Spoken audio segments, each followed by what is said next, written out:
Wow. You can see us and hear us. It's like we're going back in time today. Yes.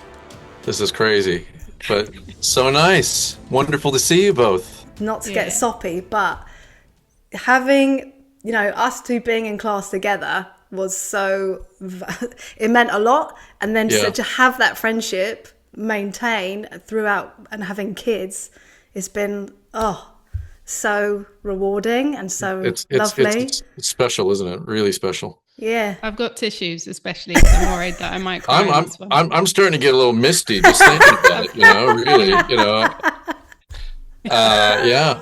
But you both look fantastic, So do and you. and I do hear bits of information, through the socials, stuff like that. I'm not a great user of socials, I have to admit, but I do like, seeing information about the people I know.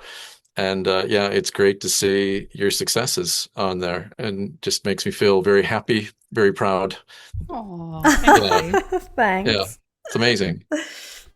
Well, we So, were, yeah, kind of. I mean, it's sort of it comes from you because, like Kira said, uh, our friendship and everything that we were in this class together. I mean, that could have gone very wrong, couldn't it? It could be that we hated each other, but it didn't. And just, I used to call you Drum Dad. Not to your face, that would have been weird.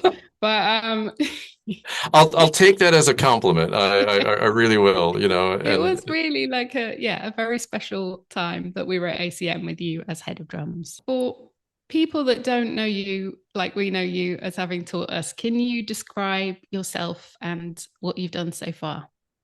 describe what I've done so far. What got me here to England? I live in England, have done since pretty much since 1986, which was a completely random occurrence. I was attending the University of Miami at the time, and just trying really hard to become a better drummer, better musician.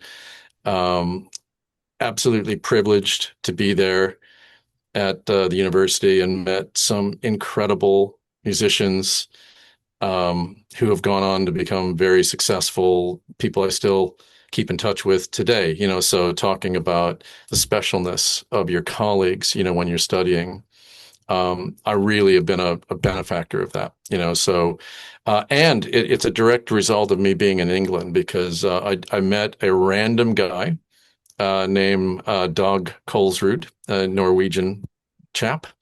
Uh, Big personality, super nice guy, great composer. And I didn't really even hang out with him very much at uni. We kind of were in just different uh, groups, so to speak. He wasn't a jazz major. I was. He was a comp major. And I was doing a gig. Sorry, I'll try not to make this too long, but it is meaningful. I promise. I was doing a gig. I was lucky enough to do a gig with a covers band, very close to the university, that kind of got me through college. It paid my way in many respects. And so we're playing a covers band, and Dog would come in and hang out, and just have a laugh, and we'd have fun. And then one time, we got to near the end of his studies, he said, "Hey, would you mind playing for my recital?" And I'm going to do, and he always thought a bit bigger than everyone else, about his ideas, just a little bit unusual.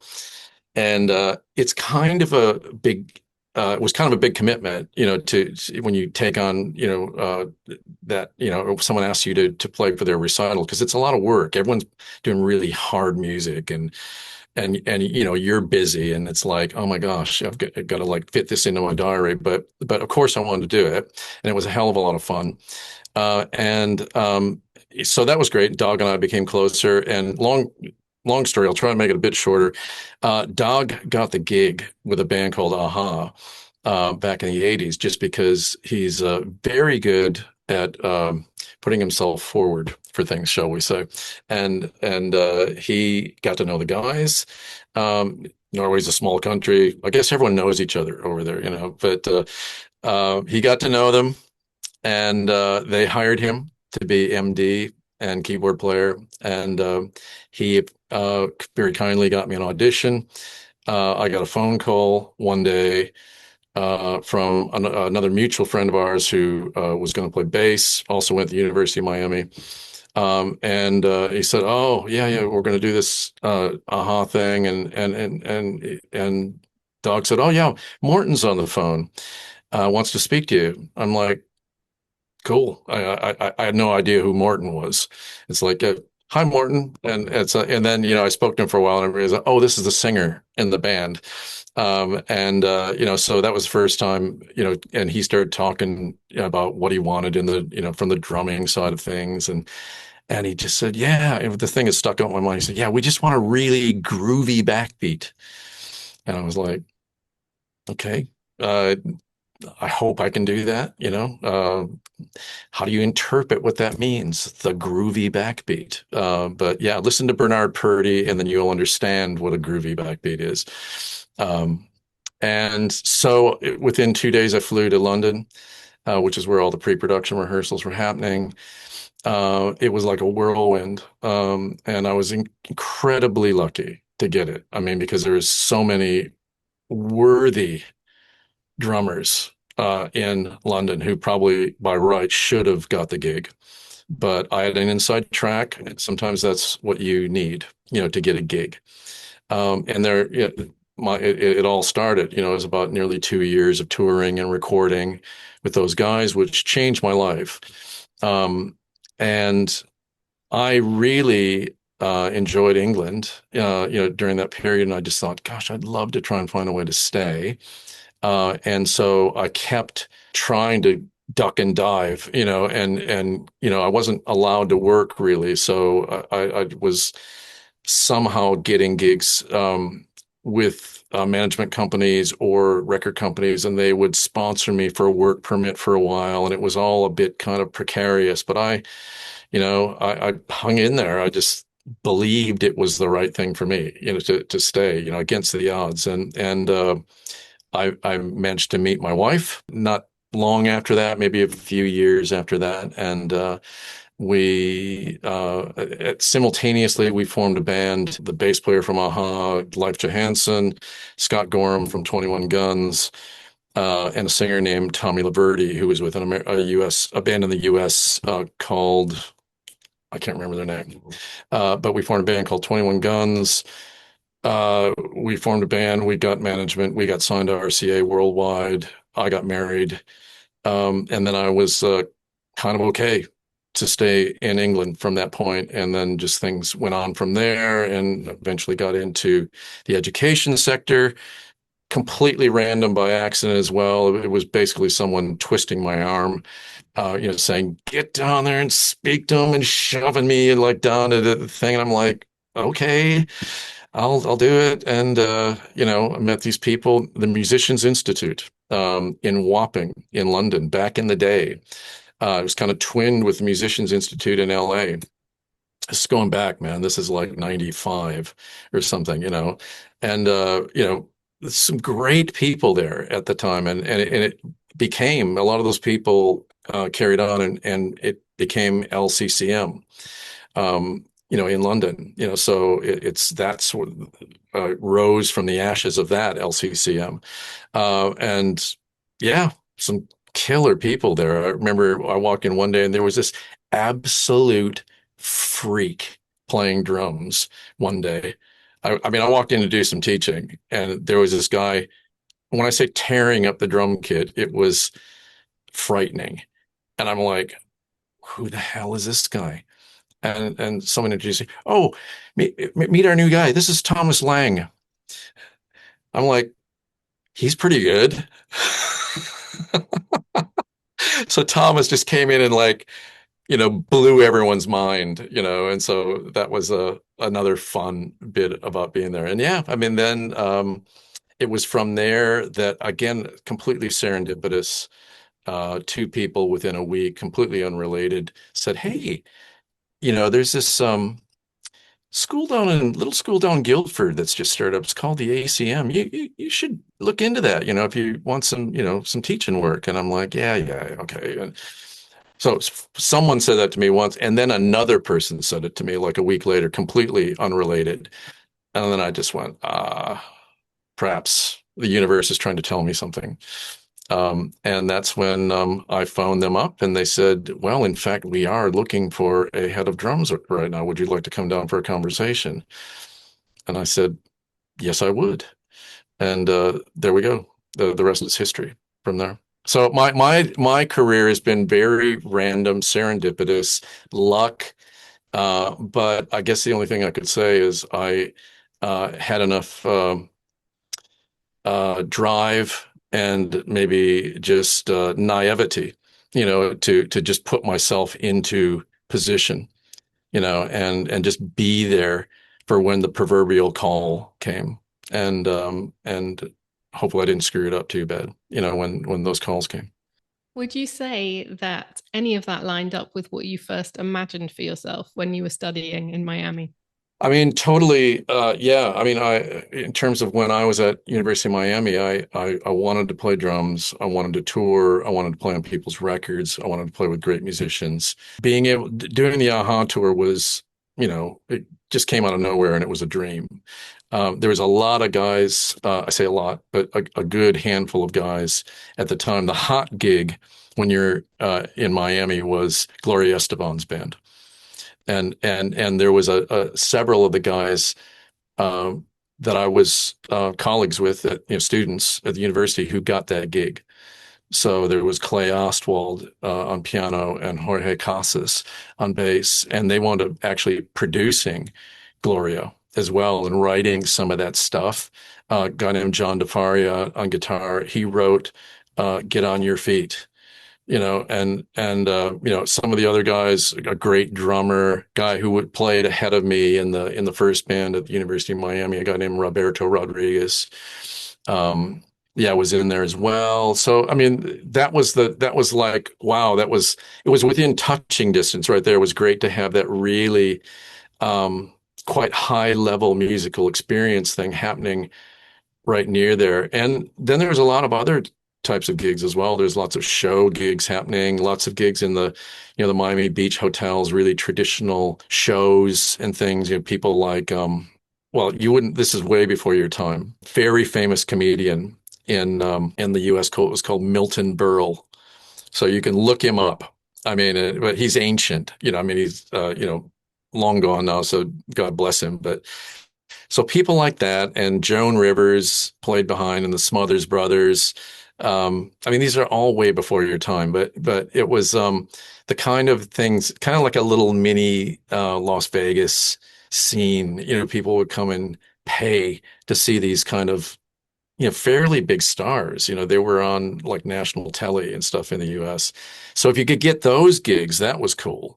The big gig, of course, based out of Miami, was the Bee Gees at the time.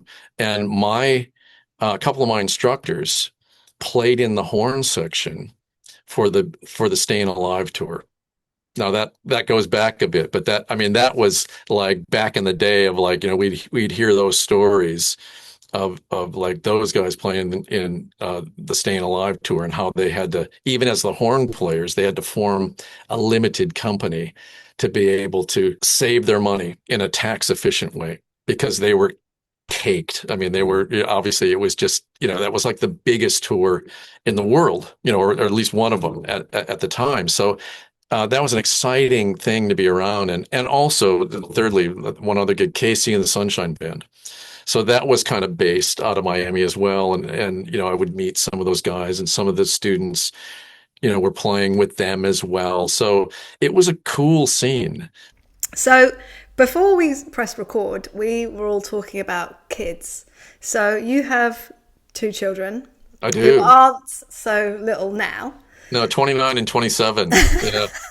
Yeah. It seems to me, listening to your career, that you were doing a lot of live stuff, and then you happened to go into education as well. So was any of that with any intent for family life? And how was that for you when you were on tour and you had a young family? Can you go into that a little bit more?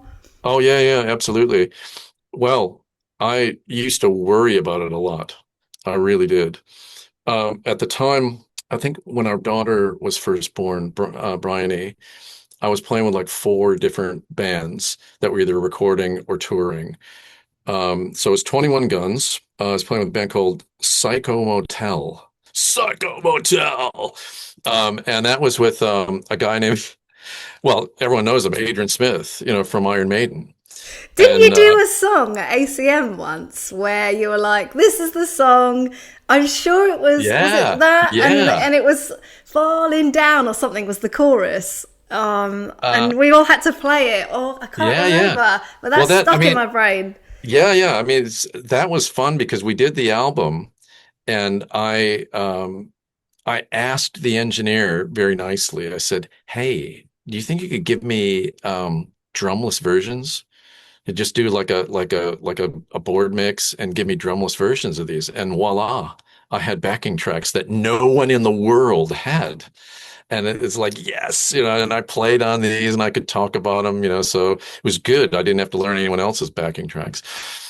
So yeah, but that was fun. And Adrian's a great guy. And it was just so random that I got to play in the band because someone gave my name and I nearly didn't get it because I nearly didn't take him seriously because he phoned me up like a couple times and he left a message and it was I didn't know who he was, by name. And he said, "Oh, my name's Adrian Smith, looking for a drummer for my band.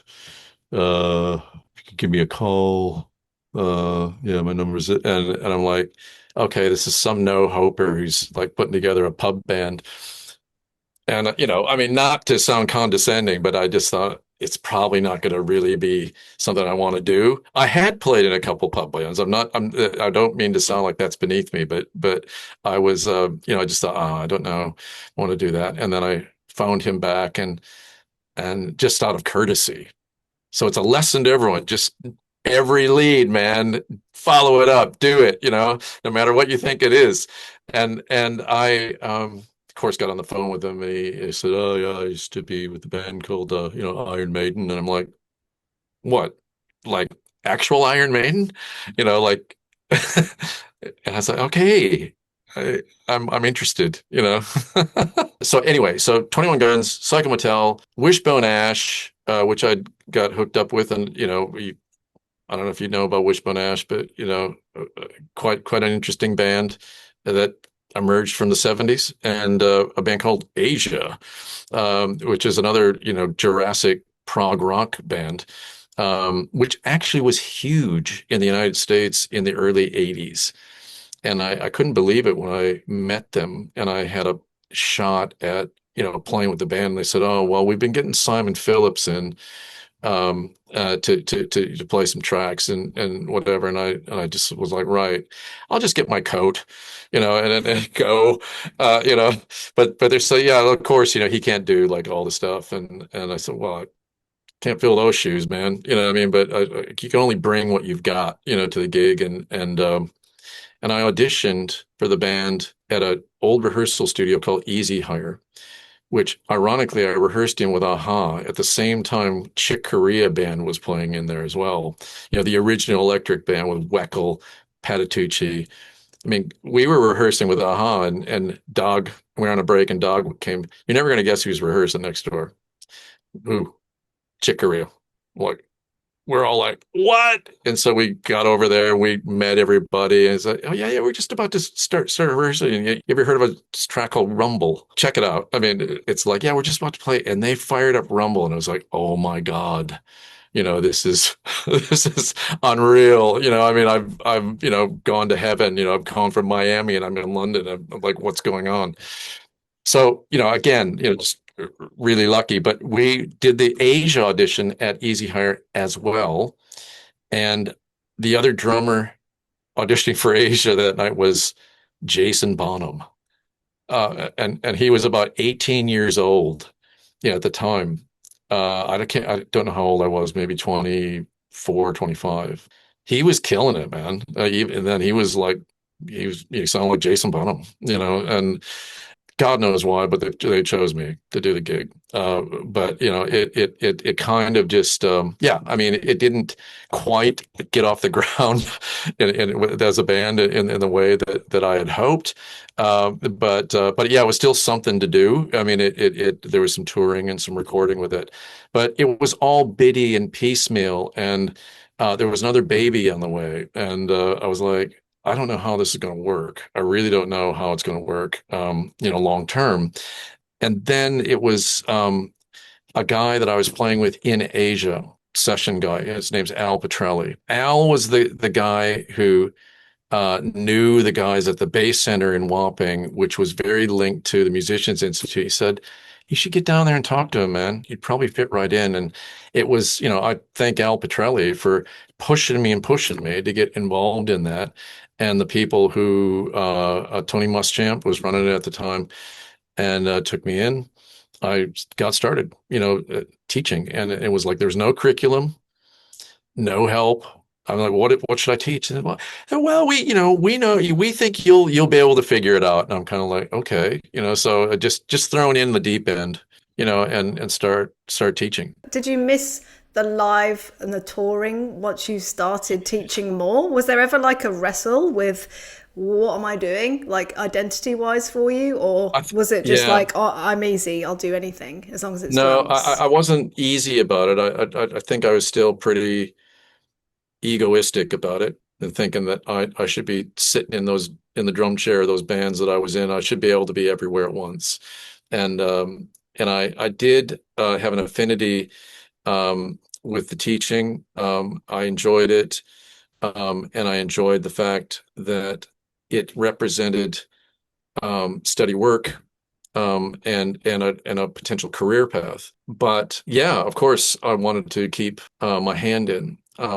But I wanted to have my cake and eat it. But and to an extent, I still could do that. But it became, you have to be realistic about it and know that you can't be everywhere and do everything. But there was good things about taking on teaching full time, and it's there where I met Stefan Redenbacher. From there, a whole new musical partnership alliance emerged, and I've one that's been so precious and fulfilling for me. I mean, that was back in the day, when it was still the Wild West in terms of the contemporary music education sector. But the sector has moved on, and you have to move with it. You have to keep learning. You have to be aware of quality assurance. You need to be aware of compliance. There's a lot involved in it. You can't think to do it in a meaningful way. You have to be quite committed. Talking about the Wild West of the early 2000s in education, I wondered now what your take on it is looking back, because I mean, there weren't many female students on the drum course when we were there. There weren't. And was that something that you sort of had to take into consideration as head of drums? Was there anything that you had to sort of think about extra? I remember coming to you one time with some boy trouble because I had, which you might not have had from your male students. Yeah. The fact that you could trust me with information like that, while slightly uncomfortable for me, made me feel, privileged that you would, trust me in that way. I always felt careful about keeping my distance, like if we're in one of those little rooms off to the side, for tutorials, it's like, okay, I'm just going to make sure there's sufficient distance between, you and me, but just so there is no issues whatsoever. But yes, so it was a consideration, but it was obviously such a great thing for everyone, that there were women drummers, on the course, and you guys blazing that path, so it's fantastic. We've said at the beginning, like, you meant a lot to us as one of our teachers at ACM. And I remember this lesson, and I think you were talking about Aha, where you were mentioning about doing a side stick on the snare. And you were saying how you'd worked out this cool pattern and that you went all in on making sure it was the perfect sound and that you'd hit it in that same place each time. And I think this was you, that you often, like maybe you drew a line on the snare. Was that you?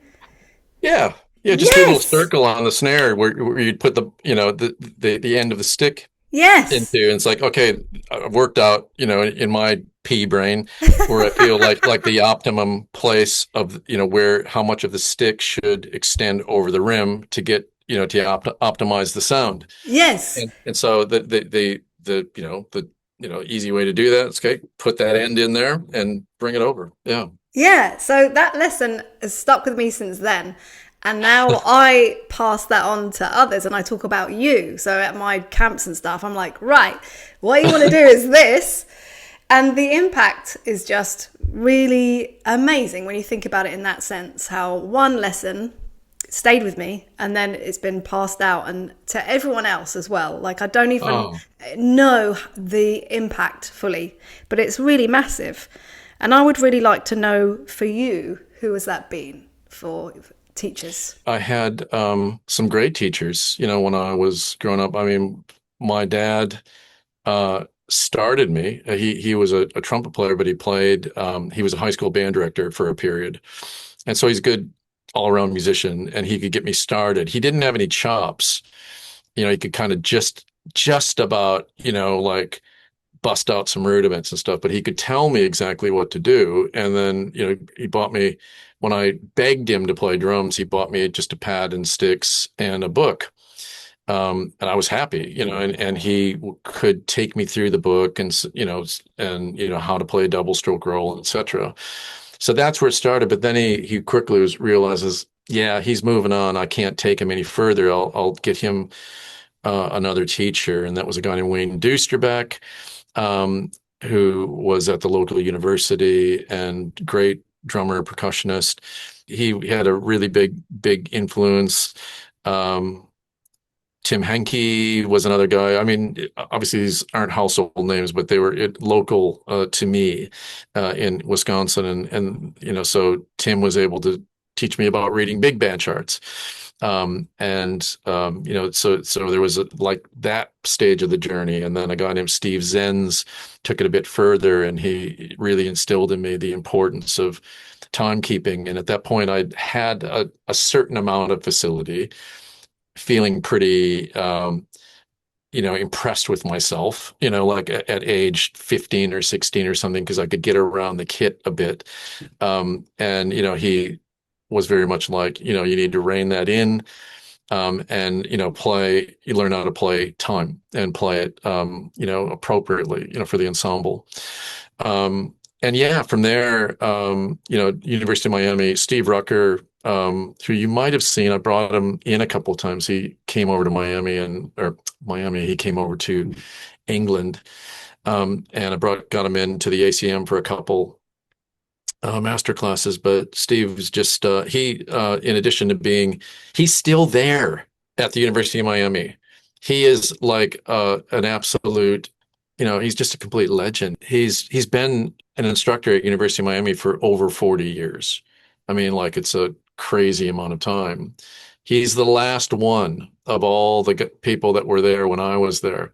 And so just that special, but he's also great at holding the whole University of Miami drum community together. Always is posting on Facebook or bringing us together in that regard. And I can't remember specific things that they told me, but their influence, their just general ethos, they all had a little something different that, really contributed to my approach to the instrument. And I was very lucky, to have those guys in sort of succession and help me on my journey. I'm going to kind of going on from there, because something that you did, which you might not have even realized, you were writing for Rhythm magazine when we were studying with you. And that for me was a huge thing. Did you had a tuition page, didn't you? And you used to write reviews and stuff. I mean, it came, I mean, again, it just came with the gig at ACM. So the way that worked was ACM for advertising. And this is back in the day when this was one of the big ways of advertising for students. And it was great. It's like you had the instrumental magazines like Guitar Techniques, Rhythm. There's a couple other guitar ones. And what would happen is you pay a bit of money to Rhythm for the purpose of having one of their instructors write a column. And it became part of my job. It's like, okay, you're under contract with ACM. Part of your job, in addition to teaching, will be to write the column, for Rhythm magazine. And I was like, okay, cool. And I'd never written for a magazine before. And again, it was I didn't have a hell of a lot of guidance on it. And there was no clear parameters from the magazine at the time talking about chaos. I mean, that wasn't chaos, but lacking in formalized structure. And so sometimes my articles would be 2 pages long, or big long transcription or whatever. And then other times, really different. And but eventually they made us tidy it up. It was like, okay, no more than 10 lines of notation and this many words and 1 or 2 pictures and that's it. But then the last bit of Rhythm, they opened it up again because I was doing just analysis of I was just doing transcriptions and analyzing them, and when I got back involved again, I said, could I just write about other stuff? I mean, just and we'll just come up with ideas, and that was really fun, just to say, well, I want to talk about creativity, and I want to talk about, I don't know, I can't remember some of the topics, but resilience or whatever, and drummers who embodied those qualities and what they do. And so, yeah, that was a lot of fun. It hadn't occurred to me that I could combine, like, I really love writing, and I had never thought that I could combine drumming and writing. And I've ended up kind of making a whole career out of it. And it came from your lessons. So thanks. Well, because you passed on some of my writing to Louise King at the time. Oh, right, nice. So yeah, thanks. Well, I forgot about that, but I'm glad that worked out. Yeah, I mean, Louise is awesome. I mean, it was so much fun working with her, and Kara. Obviously, you had all that in you as well. You had all that in the locker, I don't know, Gemma, help me. Writing is tough, so my hat is off to anyone who does that. It's a whole other skill. Well, that brings me on to what I'm doing now. I mean, I know you haven't asked, but but I've got to put it in. I'm working at Water College of Music in Brighton now. I have been for the last 4 years, and I'm head of postgraduate studies there. And since I've gotten there, I mean, I knew I liked writing before I got there. But I've taken it on board even more, and now that's in terms of my teaching. That's what I do. I teach what we call a study skills class, but it's teaching academic writing. And I'm not the world's best at it, but I enjoy it, and I like getting better at it. And if you'd have told me that years ago, hey man, you're going to be teaching academic writing one day, I'd be like, yeah, that's not going to happen, But it's amazing where life takes you, and you've got to just go with these things, and I would recommend postgraduate study. Have you guys done MAs? Yeah. No, I was going to, but I never had the time. Well, look, I mean, these days, I mean, your hands are probably, I mean, you're probably quite busy with the kids and life and whatever. But one day, I would really recommend you do it because it really takes your writing and your learning to a new level, and it's not easy. It's a big challenge. I mean, it shouldn't be a surprise because if it wasn't, everyone would do it, right? I mean, it's one of those things, but it's so satisfying, and you learn to write and communicate and investigate and research and think critically in a way that you did not before. And it really, you feel your brain getting bigger when you're doing it. It's like, oh my gosh, I see things differently now. It's quite, it's a big mountain to climb, but it's so satisfying when you get there. So I highly recommend it. Sign me up. Seriously. I wanted to ask about education, and what do you think is one of the hardest lessons to teach someone who's learning drums? And what's a lesson that you think is sometimes overlooked? It depends on the student, obviously, because every person has different strengths and weaknesses and a different aptitude, from their starting point, if that makes sense. So someone may be able to grasp certain things technically, and all of a sudden I mean, like little kids are like this, right? Because you see so many freakishly good kids who don't know that they're not supposed to be able to play. And it's like that inner game of tennis thing. They just watch and they go, "Oh, is that how you do it? Okay." And then all of a sudden they're just doing it because they had nothing limiting them in their mind. They just saw and just, all of a sudden just went, oh, make my body do that thing. And so you get some students like that. I suppose it's just understanding music at depth, and understanding, this thing of, this was talking about these rhythm articles and the ones that were just kind of random topics. One of them was what makes a good feel. And it's like understanding the many facets that contribute to this thing. So, oh man, you heard their feel? Oh yeah, check out their feel, man. It's like, what does that even mean? What does it mean? And so I tried to unpick that a little bit. It's because it means many things all at once. You know it when you hear it, but it's articulating that, it's understanding that, and that's deep, man. That's like a lifelong pursuit, you know. So I suppose, and that's a maturity thing. I suppose maybe that is maybe the most difficult thing to get across to someone immediately, because you can see progress, you can see technical improvement, but it's like on it's like, okay, it's not deep yet. It's kind of on a superficial level, you know. It's not like you couldn't they couldn't sit in and play on someone's album, you know. And even if it's a simple groove, it's just not there yet. But that takes time, you know, to get that. Are you still in touch with any students from around our time, apart from us, obviously? Yeah, yeah, occasionally. I mean, what's really embarrassing is if someone comes up and says hello to me and I don't know who they are.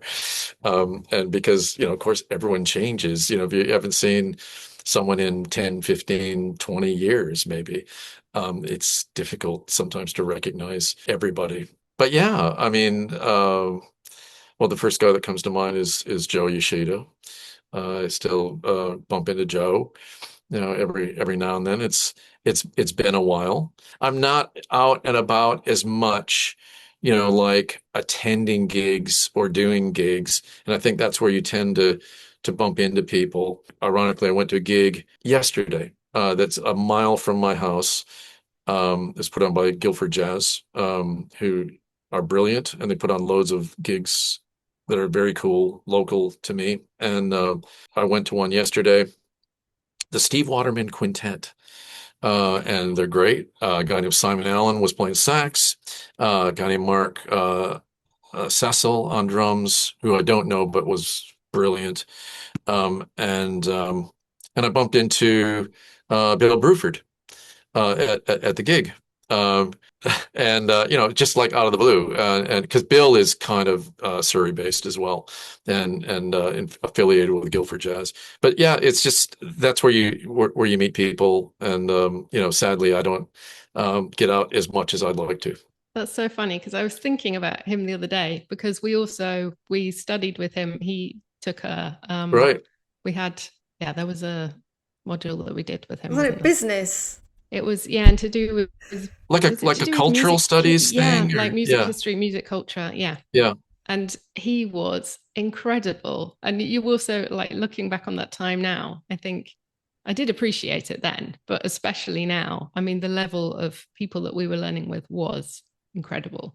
I mean, that was a gift that Bill just called up one day and said, "Hey, I'm not that busy. If you'd like me to come over and do some stuff." I'm like, "Yeah, let me think about it, Bill. I don't know, man.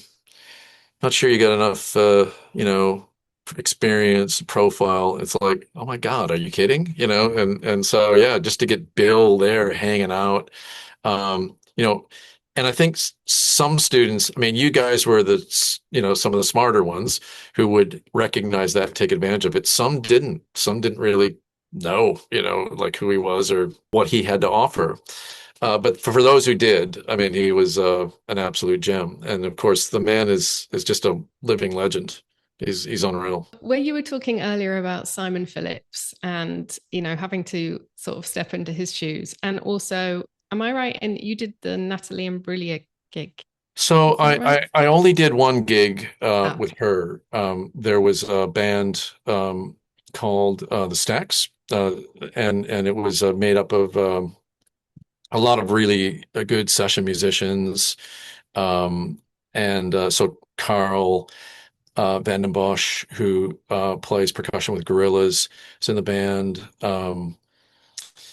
Stefan played bass, Stefan Redenbacher, Tony Remy, who plays or play with Annie Lennox, and um, uh, Jack Bruce. In fact, Jack Bruce did some gigs with us as well. Would play some festivals and special events, and it was a charity gig in London, and she's on the bill, and so we were like house band, and she sat in with us. what would you give as advice for people who kind of are worrying about stepping into a bigger name's shoes or imposter syndrome? Can you give us some wise words? It's tough, man. I mean, it can be tough. It was, yeah, I mean, I've had that. Like I say, like Asia is a funny one. I'll just circle back to that for a moment because, I mean, I know Asia is not now like a household name, but they were in their day, they were like a big band. They sold a lot of records and they had some real heavyweights of the prog scene. We were the Asia guys gave me a call one day and said, "Oh man, we're doing this album." And it was great because it was like right around the corner from where I was living. Just got married. I was living in Fulham, right off Fulham Broadway, and there's a studio there called Maison Rouge, and I recorded there with Aha, ironically, doing the James Bond theme, which is called The Living Daylights. And the Asia were doing an album there. We're doing this album. Gary Husband was playing drums, was going to do drums on it, but now he can't do it. And they're there. I mean, they're like in the studio, have the studio booked. Gary's drums are still there. And they said, "Could you come in and do it?" And I'm like, man, you said Gary Husband, and it's like you expect me to come in. But of course I took it. I mean, it's like, well, you just have to just go, you know what? I haven't got everything that guy, or like some of the Simon Phillips tracks that he did with them. I mean, some of those Asia albums, I'm on the same. Simon did some of those tracks, and I'm on some of those tracks. And one of them, it's Simon and Vinny. That they said, "Oh, why don't you? We're going to pull in some ringers. We want you to do the album, but we're going to pull in some ringers like Simon and maybe Steve Gadd and Vinny so which tracks do you want to do, and which ones should we leave for those guys?" And I said, why don't you let me play them all? And then you've got a demo that you can give to all those guys, and then you can decide later. And they like that idea, and I like that idea because I made more money because I was getting paid by the track. Anyway, so I Hold knew. on a minute. What the hell? I think that's amazing because I I mean, think I would freak out and I'd be like, they're not hearing. This is just showing you my brain, an insecure brain. But if you're talking about filling shoes and then you're like, yeah, I'm just going to record them all, listen to them, Vinny, I would run away. I think that's amazing that you just, that's well, a ballsy move. I like it. yeah, it was a bit of pressure. I'm not going to lie, but yeah, I just didn't feel like I had to like, set the world on fire, with what I did. I didn't need to bring some sort of wow innovation to things. I could only do what I could do. And the guys seemed to like what I was doing, so I had a bit of a history there, so that probably gave me a bit more confidence. But still, you just think, and at that point, where though, it's almost like it takes the pressure off because you just think, I mean, that's just so next level that it's like, it's no big deal. No one's going to try to go, hey man, you're not as good as those guys. I know, so what? I mean, I'm just trying to do my thing, but yeah, so it was quite cool to hear the record after they had put their stuff on it, like and think, okay, I remember what I did, and then hearing Vinny come in and reinterpret that track and go, okay, that's pretty freaking cool. He's quite good, you know. I think I was just maybe just more naive, just that naivety and just arrogance of going, just do it. I think now the older I get, I'm like more like, oh my God, I really do suck, and I don't want to be found out. I mean, so, but yeah, you just have to do your best and know that not everyone has to be the same. And there's only like those guys are so elite that it's like I always like, because I'm now into football quite a bit. I always think the difference between, or, like I was watching the tennis before I came out here and Djokovic was playing. And Djokovic was playing some guy who is 99th in the world. And I can't remember his name. I think his name is Wu. And this guy, Wu, is an incredible player, like incredible. And he's 99th in the world and he's playing at Wimbledon. And yet, you got Djokovic, and he's like that much higher, than the guy. That said, I don't know how the match turned out, but anyway, in profile and achievement and whatever, it's yeah, some people are just exceptional. Lionel Messi, is like, is not human. I mean, and neither are those guys like Simon Phillips and Vinny and etc. I mean, it's just like you just are grateful for them, and be inspired by them. What have you got coming up? Have you got any gigs, or is it the teaching that you're leaning into hard at the moment? Yeah, I mean, life at Waterbury just goes on as normal. I love my job there, and it's great working with the postgraduate students. And I don't teach drums there, which is which is interesting. 4 years being there, I've never even brought in a pair of drumsticks. And so my role is very different, and I love it. But the great thing about Waterbury is everyone who works there is a musician and is connected to industry, and so that's pervasive, running through, and everyone's doing fun and cool things, in the industry. And so I don't right now I don't have a lot of gigs in the diary. Most of my stuff has been with Stefan Redenbacher, but Stefan is so busy these days doing a myriad of different projects. But we do have a gig coming up in Germany in October, and that'll be fun. We've been over there before. same promoter, is just outside. A guy named Cornelius Kresch. And he runs an art center, which is in a place called Ottobrunn, just outside of Munich. So Gemma, if you can get across the gig, that'd be amazing. October the 24th, I believe it is, in Ottobrunn. That's kind of it. And I think there might be some stuff coming up, but it's pretty quiet at the moment. So yeah, I don't have much to report in that regard. And how do you feel about that? Are you happy with things, or do you wish that you were doing more drumming? It's such a fine balance, and I am getting older, and it's like because my work at Water Bear is full time. Stefan has loads of things going, but and he's very kindly asked me to do them in the past, and I've just had to say, man, I just I can't put myself through that, like being up late and then getting up early enough to drive down to Brighton and that sort of thing. And so I have to respect my limits as well, because not only for my own health, but I want to give my absolute best to my students, at Water Bear, and I owe my students that, and my colleagues there that. And so that takes priority these days. But of course, yeah, I'm like anyone else. I want my cake and I want to eat it.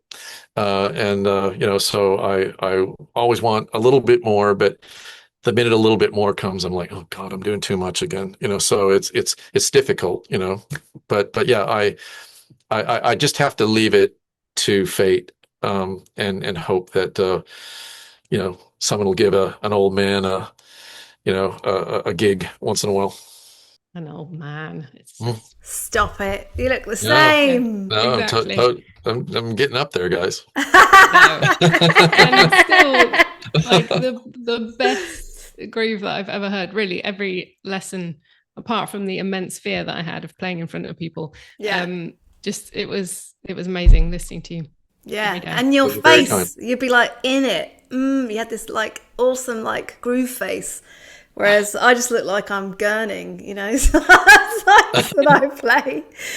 But yeah, still have carried on your poop in a group. You would never say get your shit together. You would say get your poop in a group. Get your poop in a group. Oh, I love God, it. Yeah. I haven't used that in a while. I'm going to have to bring that back into my repertoire. Yeah, and the heckies, just for heckies. Just for heckies, yeah. We've taken that on. I have. I think you have, Jem. A little. Just for heckies. But the poop in a group. People love it. That's a keeper. So I want to say thank you for everything. And it's been really nice to hear how you speak. And you've mentioned manifestation, you've mentioned fate, you've mentioned luck.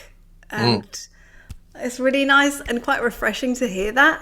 I don't know. It's just quite, you seem to just be led from your instincts and what feels right. And I think that's such an important lesson in general in life. And I like it. Well, yeah, no, thank you. And it's, I wouldn't describe myself as kind of a deeply intuitive person. I mean, I worry about things. I'm not immune to that. A bit of anxiety about things, and that results in me usually working harder. Like if I'm like I'm worried about a gig or how it's going to go or whatever, it's like it's kind of like I do that old-fashioned thing where I just try and work harder, because that can take away some of those nerves. If you're feeling like you are prepared, you guys can probably relate to this. If you're coming into that situation, the most prepared you can be, chances are, it's going to be a lot easier for you.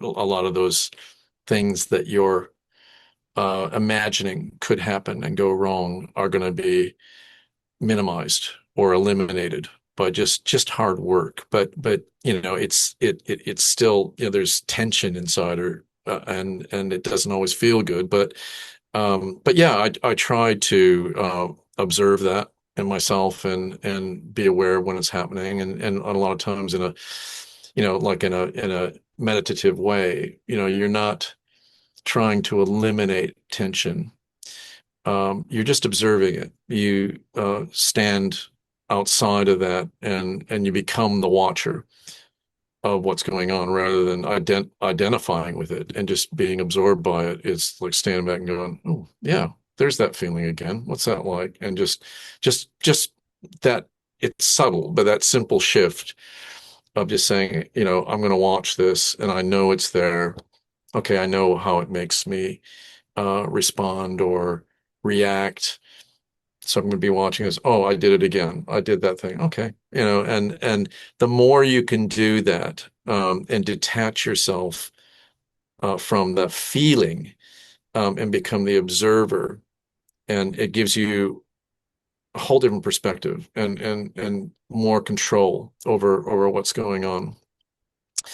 But yes, I mean, in terms of using intuition for decision making, I mean, I think there are times when some of the big choices in my life, or yes, like, should I propose to my wife? And I'm still scared, terrified by doing that. But somehow I was like, yeah, this is right. I've got to do that. And yeah, 33 years later, I think that proved, I think, to be the right decision.